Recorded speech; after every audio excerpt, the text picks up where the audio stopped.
So after structured thinking, what we're going to look at next is the idea of communication. So as a product manager, a lot of the stuff that you do is actually around communication.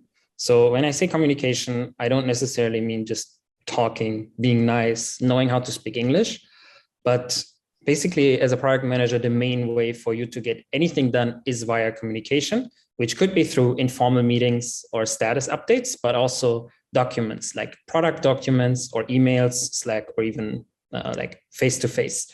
So what entails communication is not necessarily just talking to get the job done, but actually the way you use communication as a tool.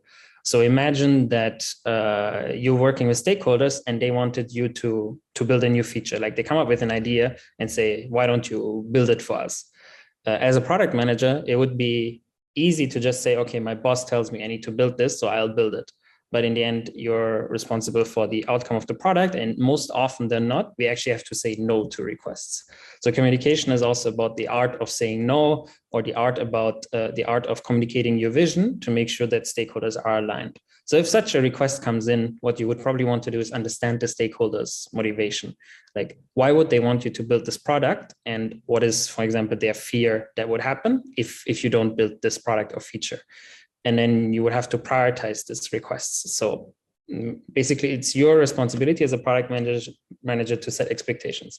So if you're not going to do it, you actually have to say you're not going to do it, and you need to communicate why. I've seen junior product managers, what they do when a request comes in that they don't know what to do with it is they'll say, oh, okay, thanks, I'll put it in the backlog. That's actually a big meme out there that product managers always say, I'll put it in the backlog, but then they never look at it. But that stakeholder is then expecting you to eventually look at it. They're following up instead of you just saying, no, we're not going to do it, and being able to communicate strongly why. But if you will be able to do it, just look into it later. Also let your stakeholders know, and you make sure you need to prioritize the request before you bring it to your engineering team. Because communication does not only mean communicating to your stakeholders, it means communicating also with your actual product team, engineering team, the people that are building your product. The amount of information that you communicate through them really determines also their focus, the success of the product. If any request just goes unfiltered to them and you ask them to figure it out, you ask for any request to basically say, hey, can you tell me, is this doable? Then you're wasting their time. If you should have already been the one to say, we're not even going to look at it. So how you do that is basically to communicate through systems. I say product managers will often feel like a broken record, like having to repeat the same thing again.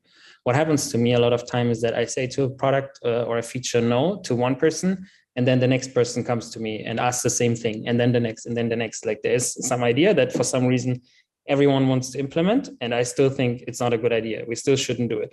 So how I solve that in that case is to basically use public documents like roadmaps or strategy documents, or anything else that allows me to constantly and proactively recommunicate my product strategy, my direction, my priorities, and the reason why we're not doing certain things.